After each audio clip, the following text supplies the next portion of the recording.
Hi there. An effective campaign requires widespread support. One of the conventional ways of finding such support is through the time-honoured tactic of the petition. The purpose of a petition is to build awareness of the issue, gather support for your campaign for change, and to show that a lot of people all agree with you. In this way, you can convincingly demonstrate public support and give legitimacy to your campaign. So how do you go about petitioning with impact? It all starts with the wording of the petition itself. Begin by stating clearly what change you want to make. Make this realistic and concrete. Who you direct your demand to is really important too. Try to identify a specific individual decision maker or committee with the authority to make the change you want.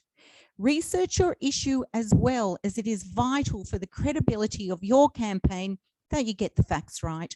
Make sure you collect enough information on your signatories as necessary to ensure it accurately reflects public opinion. If it's a local issue, you need to show they are local people. Be very clear on what you are asking for, and make sure you make sure you time the presentation of the petition to have the most impact. If a bill is being debated, a meeting is being held, something is being approved, make sure you get your petition in the right place at the right time so you can influence any decision being made. Your petition can be on paper, online, or both. If you're campaigning on a local issue, you need to reach as many local residents as possible by canvassing at schools, shopping centres, even door to door. If you want to get thousands of signatures from all over the country, think carefully about how to use social media to get as much coverage as you can. However you collect your signatures, try to have as many volunteers as possible. Make sure you brief volunteers so that you can respond to any queries. You'll need a sign if you are petitioning in the street so that people know why you were there. You might want to have some flyers to give to everyone who you asked to sign, explaining what the petition is about, giving the contact details for your group and inviting them to get in touch and get involved.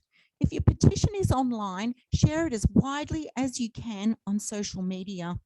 The more signatures you get on your petition, the more successful it is likely to be in influencing change.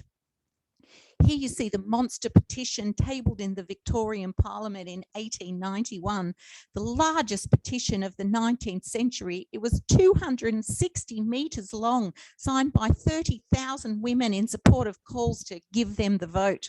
While not immediately successful, there's no doubt that this petition was highly influential, with Australian women becoming the first in the world to get the right to vote and the right to stand for Parliament.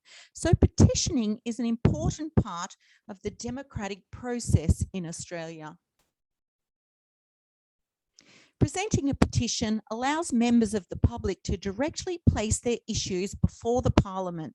There are two ways to petition the Parliament: online e-petitions or paper petitions. All petitions to parliaments must follow certain rules. In general, they must set out the facts which the petitioners are bringing to the attention of the Parliament and have a clear request that the Parliament do something that it has the authority to do. In New South Wales, petitions with more than 10,000 signatures on paper or 20,000 on an e-petition will be scheduled for a debate in Parliament. This slide shows the process of what happens with an e-petition for the Commonwealth Government. The largest e-petition was submitted to the Federal House of Reps in 2019 with over 400,000 signatures. It was presented by Zali Steggall, the member for Warringah, who unseated Tony Abbott, calling on the government to declare a climate emergency. So while the Parliament receives the petition, it's not compelled to take action, no matter how many citizens want it to happen. Petitions don't necessarily need to be signed by the mass public to receive wide support. One of the most renowned petitions in Australia is the Yirrkala Bark petition, presented to the Federal Parliament in 1963. The Commonwealth Government had taken a huge chunk of land from the Arnhem Land Reserve for mining leases without any consultation with the traditional custodians. The Yolngu people created two petitions, one in English and one in Yolngu, signed by elders documenting their concerns and calling for an inquiry. These were presented on bark sheets, which had been traditionally painted with Yolngu kinship stories. The petitions resulted in a select committee being established that acknowledged the rights of the Yolngu people and recommended to Parliament that compensation be paid, sacred sites be protected, and the mining projects be monitored. So the right kind of petition with broad support presented in a dramatic way can achieve very effective outcomes for your campaign.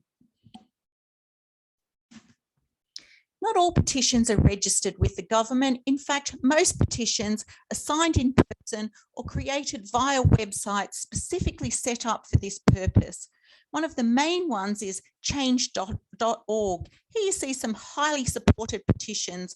The one for the Biloela family with nearly 600,000 signatures, nearly 48,000 people calling for a royal commission into violence against women, 27,000 asking Australia Post to create a database for traditional place names.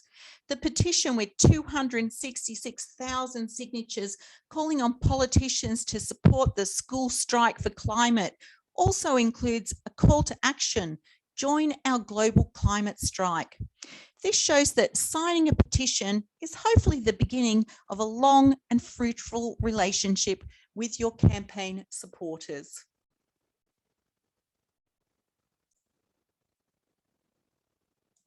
So put your name to a petition that you support, and in turn, other active citizens might support the issue you're passionate about too. Supporting each other to create positive change is what solidarity is all about. I'm Diane Colman. Thanks for watching.